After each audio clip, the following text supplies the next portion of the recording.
अगला क्वेश्चन 5.2 का question number 8। In triangle A B C G -4, -7 is the centroid if A -14, -19 and B 3, 5, then find the coordinate of point C। क्या क्या दिया है? Triangle A B सी में जी is the centroid, जी हमारा क्या है? सेंट्रॉइड है। पॉइंट ए पता है, बी पता है और सी फाइंड करना है। तो ए क्या हो जाएगा मेरा? x1 y1, B x2 y2 और सी x3 y3। जी को अज्यूम कर लेंगे x और y, because since G is the centroid of the triangle A B C, तो बाय यूजिंग सेंट्रॉइड फार्मूला क्या होता है? Formula G is equal to x1 plus x2 plus x3 divide by 3, comma y1 plus y2 plus y3 divide by 3। G का value पता है -4, -7।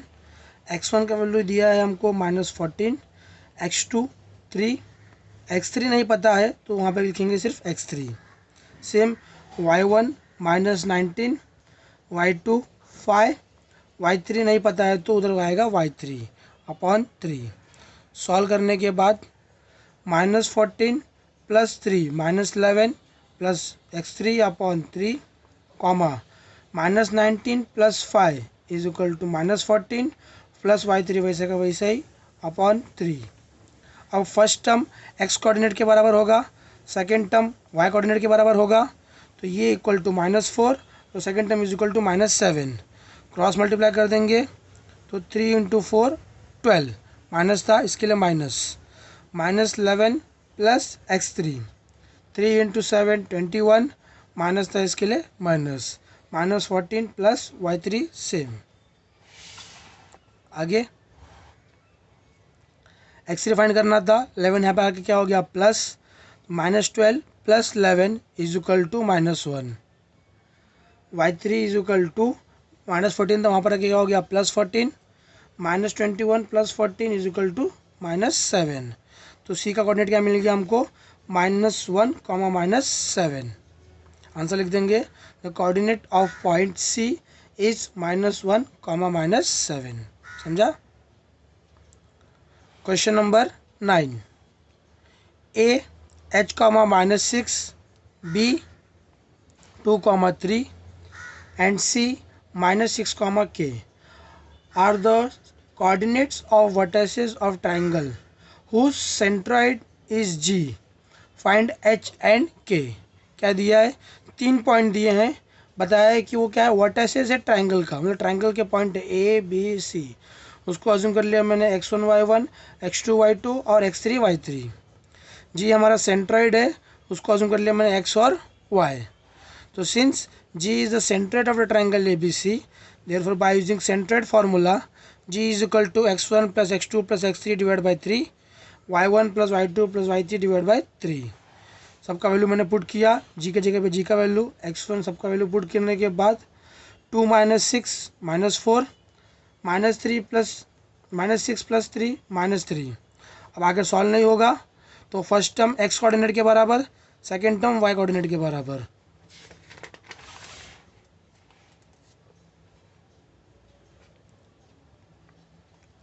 1 is equal to h by 4 upon 3, 5 is equal to -3 plus k upon 3। Cross multiply 3 × 1 3 is equal to h -4, -4 पे क्या हो गया? Plus 3 + 4 7। इसका यहाँ पर क्रॉस मल्टीप्लाई करेंगे तो 3 × 5 = 15, -3 वहाँ पर जाके क्या हो जाएगा? प्लस 15 + 3 18। ये मिल गया हमको h और k का वैल्यू। सिमिलर से हमें खाली जो वैल्यूज़ नहीं दिए थे फॉर्मूले पुट कर सॉल्व करना है। अगला क्वेश्चन थोड़ा ट्रिकी है, समझने की कोशिश करना। Find the coordinates of the point, find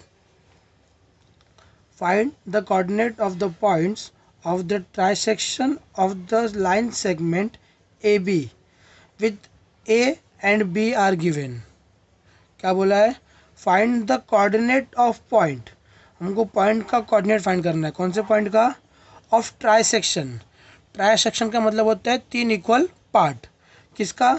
line segment A B, मतलब हमारे पास पॉइंट ए बी दिया है लाइन, इस लाइन ए बी को तीन इक्वल पार्ट में डिवाइड करना है ना, तो तीन पार्ट में डिवाइड करने के लिए दो एक्स्ट्रा पॉइंट्स लगेंगे, तो उन दोनों पॉइंट्स का हमको कोऑर्डिनेट्स फाइंड करना है। तो मैंने अज्यूम कर लिया दोनों पॉइंट क्या है, पी और क्यू है, तो उसको लिख देंगे let point P and Q divide the segment A be in the three equal parts. तो ए पी, पी बी और क्यू बी तीनों भी आपस में क्या हो जाएंगे, इक्वल।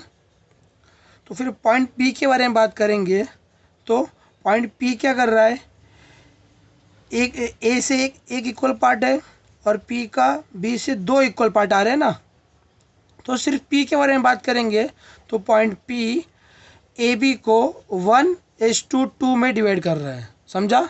यहाँ पर एक पार्ट और यहाँ पर दो पार्ट, इसके लिए रेशो क्या आ गया, 1:2।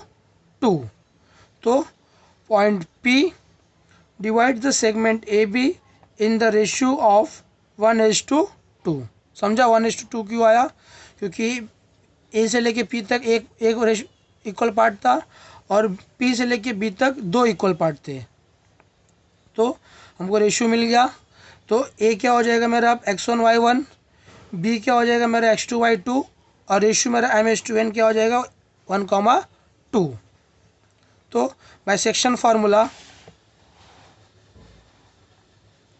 by using section formula P is equal to mx2 plus nx1 upon m plus n, ny2 plus ny1 upon m plus n, formula लगा दिया, फिर मैंने वैल्यू पुट किया और जिसे सॉल्व करते थे हमेशा की तरह उसे सॉल्व करना है बस।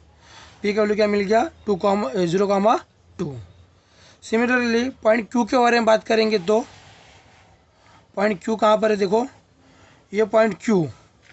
अब पॉइंट Q A से दो इक्वल पार्ट्स की डिस्टेंस पर है और B से एक इक्वल पार्ट के डिस्टेंस पर है, मतलब पॉइंट Q के लिए रेशियो क्या होगा 2:1, यहाँ पर 2 और यहाँ पर 1। Also point Q divide the segment A be in the ratio of 2:1। तो रेशियो मिल गया। एंड पॉइंट्स हमको ए पता है x1 y1, बी पता है x2 y2, रेशियो पता है 2:1। By using section formula value put करेंगे, हमको क्या मिल जाएगा, वैल्यू ऑफ Q। मैंने सबका वैल्यू पुट कर दिया और सॉल्व किया तो क्या मिल गया, Q इज इक्वल टू -2, -3। दोनों वैल्यू मिल गए पॉइंट P और Q का। तो आंसर क्या लिखेंगे वर्डिंग में, the coordinates of points of trisection of segment A B, मतलब ए बी को तीन इक्वल पार्ट में डिवाइड करने वाले पॉइंट्स के कोऑर्डिनेट हैं 0,2 एंड -2, -3। समझा। अगला क्वेश्चन भी सेम इसी प्रकार का है, मैं सिर्फ हिंट दे रहा हूँ आपको सॉल्व करना है खुद से। इफ़ ए का कोऑर्डिनेट दिया है, बी दिया है, is given, find the coordinate of the points which divide the segment A B into 4 equal parts. वहाँ पर 3 इक्वल पार्ट्स थे, यहाँ पर 4 इक्वल पार्ट्स बोला है। तो डायग्राम बनाएंगे, पहला ए और बी पता है। अब 4 इक्वल पार्ट्स के लिए 3 पॉइंट लगेंगे, याद रखना जितने पार्ट्स बोलेंगे उससे एक कम पॉइंट लगेगा हमेशा। वहाँ पर 3 पार्ट बोले थे तो 2 पॉइंट लग रहा था, यहाँ पर 4 पार्ट बोले हैं तो 3 पॉइंट लगेंगे। मैंने अज्यूम कर लिया पॉइंट क्या है मेरे पास, P Q R। तो P के लिए रेशियो क्या आएगा, यहाँ पर एक पार्ट, यहाँ पर 3 पार्ट, तो P के लिए रेशियो आएगा 1:3। Q के लिए यहाँ पर भी 2 पार्ट, यहाँ पर भी 2 पार्ट, तो रेशियो आएगा 2:2। R के लिए यहाँ पर 3 पार्ट, यहाँ पर एक पार्ट, तो रेशियो आएगा 3:1। तो ये 3 बार सेक्शन फॉर्मूला लगाने से आपको आंसर मिल जाएगा P Q R का वैल्यू। समझा। अगला क्वेश्चन भी सेम है, वहाँ पर 5 इक्वल पार्ट्स बोले हैं तो वहाँ पर 4 पॉइंट लेना पड़ेगा P Q R S, और सिमिलरली इस सम की तरह सॉल्व कर लेना तो आपका हो जाएगा एक्सरसाइज 5.2 कंप्लीट।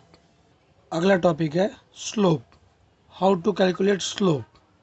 तो slope of a line, slope किसका होता है, लाइन का होता है। स्लोप मतलब उसका ढलान, मतलब वो कितना झुका हुआ है उसको बताने के लिए मैथमेटिकल में टर्म यूज़ करते हैं हम, उसको बोलते हैं स्लोप, कि वो कोई भी लाइन कितनी झुकी हुई है। तो स्लोप को शॉर्टकट मैथमेटिकल फॉर्म सिंबल दिया है उनको एम। स्लोप फाइंड करने के लिए slope of a line M is equal to formula है टेन थीटा। टेन आपको पता है ट्रिग्नोमेट्री रेशियो होता है। तो एंगल मतलब क्या, कौन सा एंगल, तो डायग्राम में देखेंगे हम एक्स एक्सिस वाई एक्सिस, कोई भी एक लाइन है तो उस लाइन का एक्स एक्सिस के साथ कितना एंगल बन रहा है। अब एंगल तो दो बन रहा है यहाँ पर, एक यहाँ पर बन रहा है एक्सिस के साथ, ये भी एक्स एक्सिस है, यहाँ पर भी एक एंगल बन रहा है, लेकिन हमको लेना है पॉजिटिव एक्स एक्सिस। यहाँ पर पॉजिटिव नंबर्स होते हैं, यहाँ पर नेगेटिव नंबर्स। तो पॉजिटिव एक्स एक्सिस के साथ कितना एंगल बन रहा है वो हमारा क्या हो जाएगा, थीटा। और उस एंगल के लिए 10 रेशियो कितना आता है उसको बोलेंगे हम स्लोप ऑफ अ लाइन। अगर समझो हमें थीटा एंगल नहीं पता, तो इस लाइन के ऊपर अगर 2 पॉइंट पता है x1 y1 h2 y2, तो इन पॉइंट्स का यूज़ कर भी हम स्लोप फाइंड कर सकते हैं। उसके लिए फार्मूला क्या है, slope of a line is equal to y2 minus y1 upon x2 minus x1। मतलब दो फार्मूले, अगर थीटा पता होगा तो टेन थीटा, और अगर पॉइंट पता होंगे तो y2 minus y1 upon x2 minus x1 लगाकर सॉल्व कर लेंगे। स्लोप के बारे में note, slope of x axis always equal to zero. क्यों, क्योंकि एक्स एक्सिस का एंगल हमेशा ज़ीरो ही बनेगा। टेन जीरो का वैल्यू होता है ज़ीरो, इसके लिए स्लोप क्या होगा एक्स एक्सिस के लिए zero. Slope of y axis के लिए एंगल हमेशा 90 बनेगा। 1090 नॉट डिफाइन होता है, इसके लिए यहाँ पर क्या आएगा, not define. Slope of parallel lines are always equal. कोई भी दो लाइन की अगर पैरेलल है तो उनका एक्स एक्सिस के साथ एंगल भी सेम बनेगा, तो दोनों के लिए स्लोप भी क्या आएंगे, सेम। तो जब भी दो लाइन पैरेलल है तो उनका स्लोप भी क्या रहेगा, इक्वल। अब बढ़ते हैं एक्सरसाइज की ओर। Practice set number 5.3।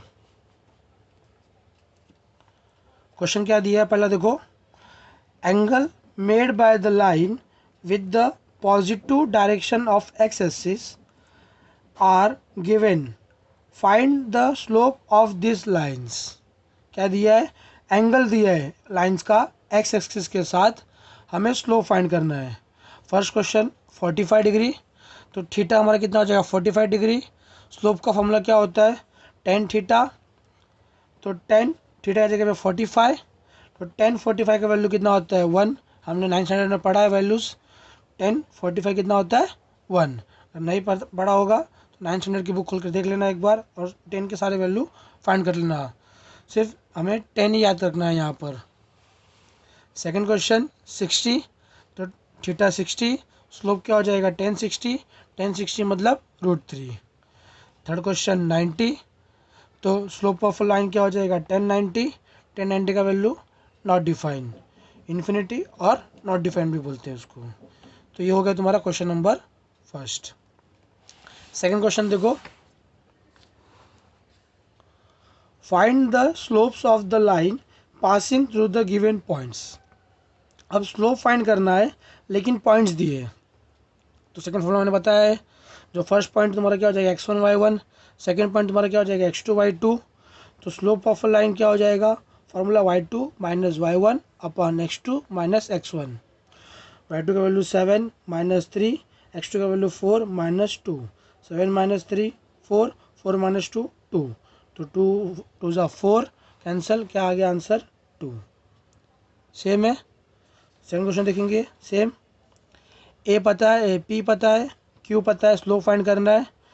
पहले अज्यूम कर लेंगे x1 y1 x2 y2, slope of line P Q y2 minus y1 upon x2 minus x1 formula लिख दिया, सबका वैल्यू पुट कर दिया। हाँ, यहाँ पर y2 का वैल्यू दिया है -2, और ये माइनस फार्मूले वाला है, और y1 का वैल्यू दिया है सिर्फ 1। समझा, ये -1 नहीं, ये माइनस किसका है, फार्मूले का है।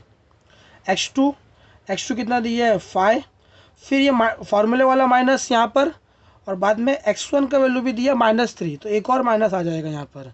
माइनस का ध्यान देना, दो माइनस साथ में आ गए तो क्या कर देना वहाँ पर ब्रैकेट। -2 -1 -3 हो जाएगा, और पहले ब्रैकेट हटाएंगे तो माइनस माइनस क्या हो जाएगा, प्लस। 5 + 3 8, तो -3/8। तो सिमिलरली बाकी सारे क्वेश्चंस आप सॉल्व कर सकते हो खुद से। बढ़ता हूँ मैं नेक्स्ट क्वेश्चन की तरफ। अगला क्वेश्चन क्या है मेरा, question number 3, determine whether the following points are collinear. Same क्वेश्चन 5.1 में भी सॉल्व किया है हमने, लेकिन वहाँ पर डिस्टेंस फॉर्मूला यूज़ किया था। यहाँ पर हम वही क्वेश्चन सॉल्व करेंगे बाय यूजिंग स्लोप मेथड। तो पॉइंट ए बी सी पता है, फाइंड करना है कोलिनियर। कोलिनियर मतलब एक ही लाइन पर होना चाहिए पॉइंट ए बी सी। तो एक लाइन पर कब होगा, जब ए बी और बी सी क्या हो जाएंगे, पैरेलल। अगर ए बी और बी सी पैरेलल है, मतलब वो एक ही लाइन के ऊपर है, तो मुझे पहले ए बी का स्लोप निकालना पड़ेगा। पहले फॉर ए बी अज्यूम करूँगा मैं, ए का वैल्यू पता है, बी का वैल्यू पता है। स्लोप ऑफ ए बी क्या हो जाएगा, y2 - y1 upon x2 - x1। Value put किया, सॉल्व किया, क्या मिल गया मुझे, स्लोप ऑफ ए बी। उसको दे दे इक्वेशन नंबर 1। फिर बी सी के लिए, फॉर बी सी, बी पता है, सी पता है, slope of B C formula same. Value put किया, सॉल्व किया, कितना मिल गया मुझे, आंसर 2। तो ए बी का भी स्लोप 2, बी सी का स्लोप भी 2। तो from equation 1 and 2, from equation 1 and 2 we get slope of AB is equal to slope of BC, therefore AB and BC are parallel। क्योंकि मैंने बताया था जब भी स्लोप इक्वल होता है दोनों क्या होते हैं, आपस में पैरेलल हो गए, और B दोनों का कॉमन पॉइंट है, मतलब point B A B and C are collinear. समझा। तो जब भी तुमको कोलिनियर प्रूफ करना होगा तो कोई भी दो साइड लेकर उनका स्लोप फाइंड करिए। अगर दोनों का स्लोप इक्वल आ गया, मतलब दोनों लाइन क्या होंगी, पैरेलल, और एक पॉइंट अगर कॉमन है तो पॉइंट्स क्या हो जाएंगे, कोलिनियर। समझ गया। तो बाकी क्वेश्चन भी सॉल्व कर लेना, बहुत ही इजी क्वेश्चन है सब। क्वेश्चन नंबर 4 सॉल्व नहीं करूँगा मैं, इजी क्वेश्चन है, सिर्फ हिंट दूंगा। इफ़ ए पता है, बी पता है, सी पता है, are the vertices of a triangle, then find the slope of each side. Slope find करना है साइड्स का ना। तो ए पता है, बी पता है, सी पता है, तो पहले साइड ए बी को सॉल्व करना, ए और बी को लेकर, फिर बी और सी को लेकर बी सी मिल जाएगा, फिर ए और सी को लेकर ए सी मिल जाएगा, और find the slope of A B, फिर बी सी, फिर ए सी। समझा। इजी क्वेश्चन है, सॉल्व करोगे आ जाएगा आंसर।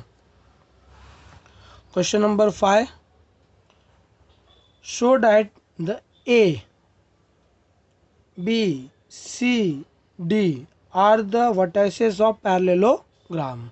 4 पॉइंट दिए हैं, A B C D. Proof करना है कि ये वर्टाइसेस होने चाहिए पैरेललोग्राम, मतलब ए बी सी डी एक पैरेललोग्राम है या नहीं, ये फाइंड करना है। तो पैरेललोग्राम में क्या होता है, opposite side parallel, opposite side parallel मतलब उनका स्लोप भी क्या आना चाहिए, इक्वल। तो अब मैं क्या करूँगा, 1 by 1 चारों के स्लोप फाइंड कर लूँगा। पहले ए बी के लिए, ए ले लिए x1 y1, बी ले लिए x2 y2, slope of A B find कर लिया फॉर्मूला लगाकर, कितना मिल गया आंसर 3। सेम फिर बी सी फाइंड करूँगा, बी को ले लिया x1 y1, सी को ले लिया x2 y2, slope of B C same formula, value put किया, सॉल्व किया, कितना आ गया आंसर 1/3। इक्वेशन नंबर 2 दे दिया। फिर फॉर सी डी, सी को x1 y1, डी को x2 y2, slope of line C D क्या हो जाएगा, सेम फार्मूला, वैल्यू पुट करना है, सॉल्व करना है, आंसर कितना आ गया 3। ए बी का भी 3 आया था, सी डी का भी 3 आया। आगे चेक करते हैं। For A D, A x1 y1, D x2 y2, slope of A D same formula, value put करेंगे, सॉल्व करेंगे, क्या मिल गया, स्लोप ऑफ ए डी 1/3।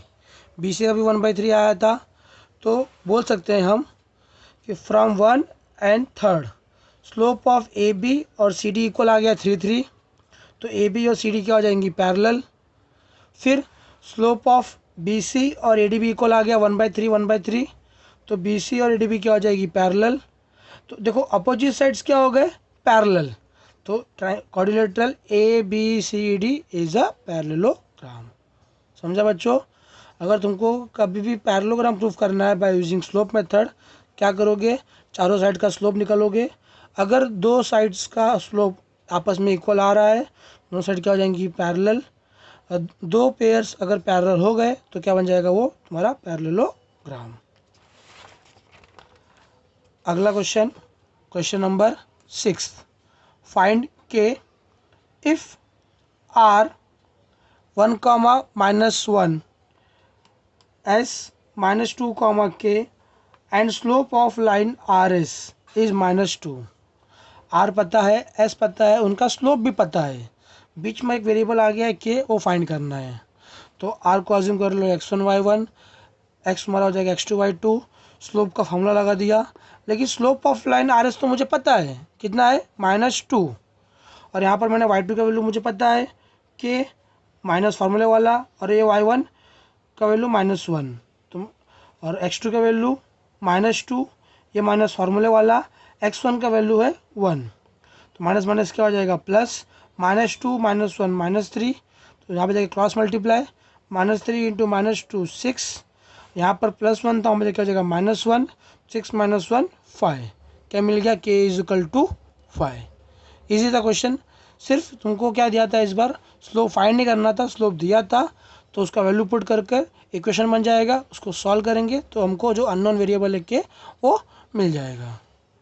अगला क्वेश्चन भी सेम है, find k if B k, -5 c 1, 2 एंड slope of the line is 7।